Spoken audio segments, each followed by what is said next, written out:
Sir నమస్కారం. నమస్తే. Sir రీసెంట్‌గా సిద్ధార్థ్ గారి దగ్గర నుంచి ఒక సినిమా వచ్చింది 'చిన్న' అని చెప్పేసి. తమిళ్‌లో 'చీతా' మూవీ వచ్చింది. మంచి సూపర్ హిట్ కూడా అయింది. అయితే ఆ సినిమాకి ఆయనకి అవార్డ్ వచ్చింది ఒకటి. అవార్డ్ వచ్చిన ఈవెంట్‌లో మాట్లాడుతూ ఈ సినిమా చాలా ఇబ్బందికరంగా ఉంది చూడ్డానికి అని చెప్పేసి చాలామంది వ్యాఖ్యానించారు.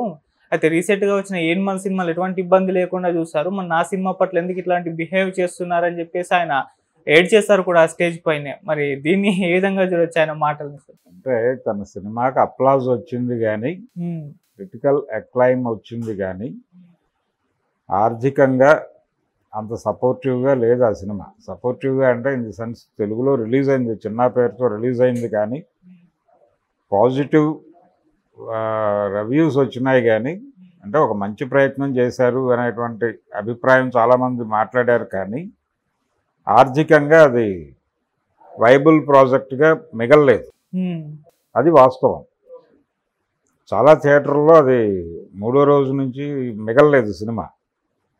కాకపోతే కొన్ని సెన్సిటివ్ పాయింట్స్ వాళ్ళు టచ్ చేశారు. అంటే పర్టికులర్‌గా మహిళల మీద, చిన్నపిల్లల మీద జరుగుతున్నటువంటి రకరకాల ఎక్స్‌పోజర్స్‌కి సంబంధించి, క్రైమ్స్‌కి సంబంధించినటువంటి అంశాలతో వాళ్ళు ఆ సినిమాలో డిస్కస్ చేసేటువంటి ప్రయత్నం జరిగింది అనేది ఓ నిజాయితీ ప్రయత్నం.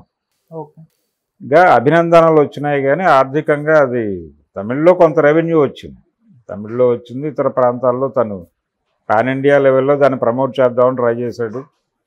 అంటే తను ఉన్నటువంటి పొజిషన్లో ఒక నిజాయితీ ప్రయత్నం చేయడం ద్వారా తన పాత చోటు ఏదైతే ఉందో, తన పాత స్థానం ఏదైతే ఉందో దాన్ని తిరిగి గెలుచుకోవాలనే ప్రోగ్రాంలో భాగంగా కొంత నిజాయితీ ప్రదర్శించాడు ఆ సినిమాలో ఆయన. అయితే అన్ని సందర్భాల్లోనూ ఇలాంటివి వర్కౌట్ అవ్వవు. అది కమర్షియల్గా వర్కౌట్ కాలేదనేది వాస్తవం. కాకపోతే అది సక్సెస్ అని చెప్తున్నాడు ఆయన.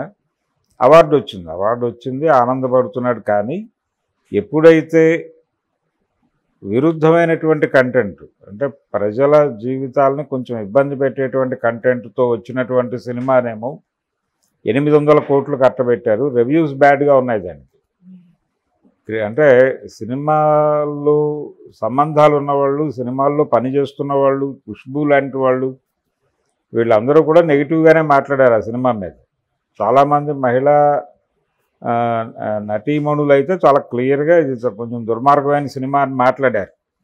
ఏది ఆ వైలెన్స్ దీనికి సంబంధించి, అతని బిహేవియర్కి సంబంధించి, అలాగే హీరోయిన్తో అతని ప్రవర్తన, అలాగే మహిళా పాత్రల డిజైన్, వాటి మీద ఎక్కువ మంది రియాక్ట్ అయ్యారు. కానీ అంతకు మించి ఉంది ఆ సినిమాలో. అంతకు మించి అది ఒక రకమైనటువంటి హిందుత్వ ప్రమోషనల్ యాక్టివిటీ కూడా బలంగా ఉంది ఆ సినిమాలో. వాంటెడ్గానే దాయాదిని, అంటే కౌరవ పాండవ యుద్ధంగా అనుకుంటే దాన్ని కౌరవులకి ఇస్లాం మతం ఇప్పించాడు ఆయన వాంటెడ్గా, సందీప్ రెడ్డి. సో ఇది యాంటీ ఇస్లాం సినిమా కూడా. ఇది హిందుత్వాన్ని ప్రమోట్ చేస్తూ ఇస్లాంకి వ్యతిరేకంగా తీసినటువంటి సినిమాగా కూడా చూడొచ్చు. ఆయన మీద చాలా స్పష్టంగా మతోన్మాద ముద్ర కూడా వేయొచ్చు సందీప్ మీద.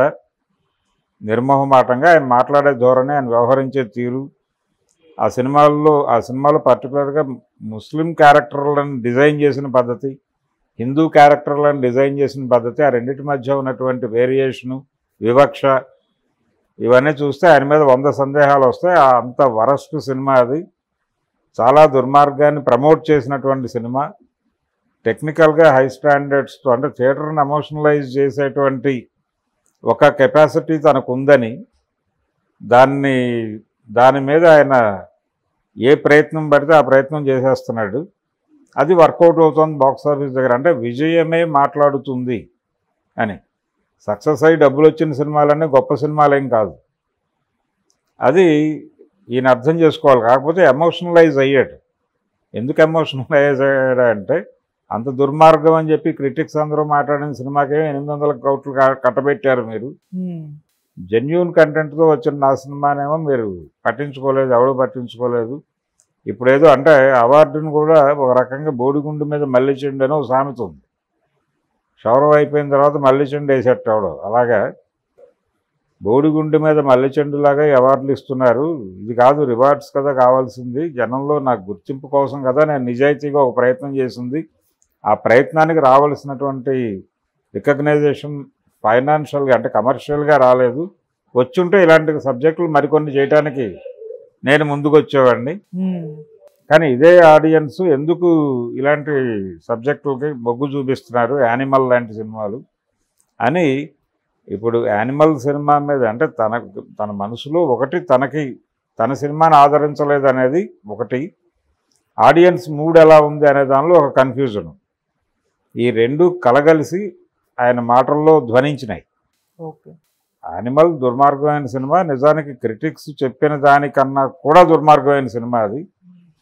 సందీప్ను కొంత దూరం పెట్టవలసినటువంటి డైరెక్టర్ అతను, కానీ ప్రజల ఆమోదం ఉంది కాబట్టి అతను చెలరేగిపోతున్నాడు. ఇప్పుడు రేపు స్పిరిట్ అంటాడు, రేపు మరొక సబ్జెక్ట్తో ఇంకో సబ్జెక్ట్ ఉంది ఆయన దగ్గర, ఇంకొక హీరోతో కూడా టాక్స్ జరుగుతున్నాయి.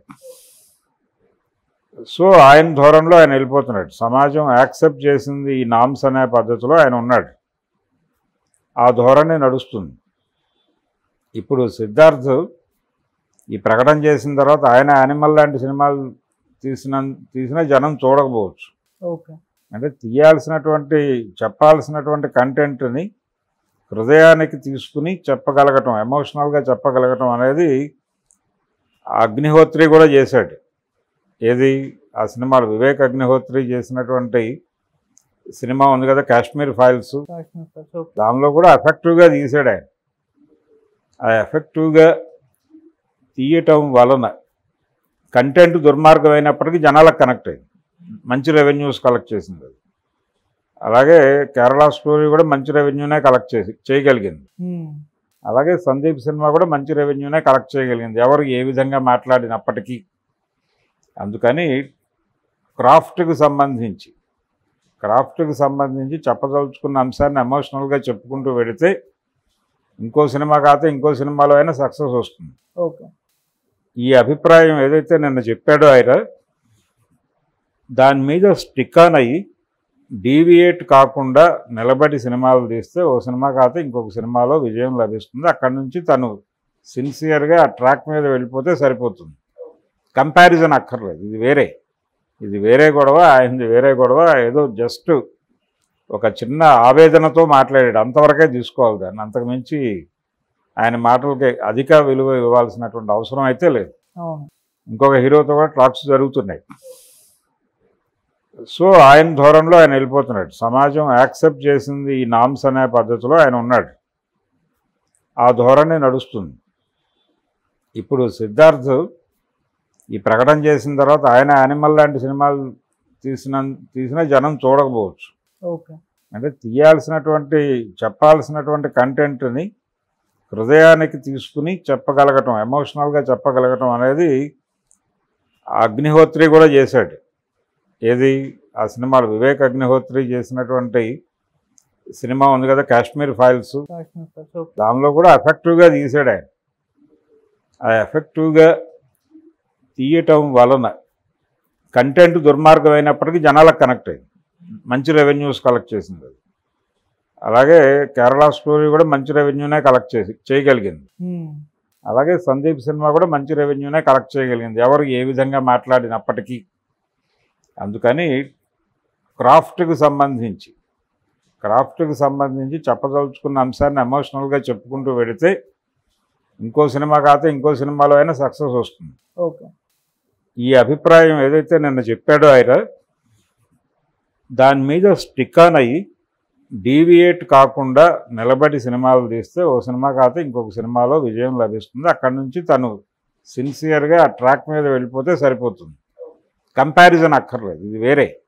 ఇది వేరే గొడవ, ఆయనది వేరే గొడవ. ఏదో జస్ట్ ఒక చిన్న ఆవేదనతో మాట్లాడాడు, అంతవరకే తీసుకోవాలి దాన్ని. అంతకుమించి ఆయన మాటలకి అధిక విలువ ఇవ్వాల్సినటువంటి అవసరం అయితే లేదు.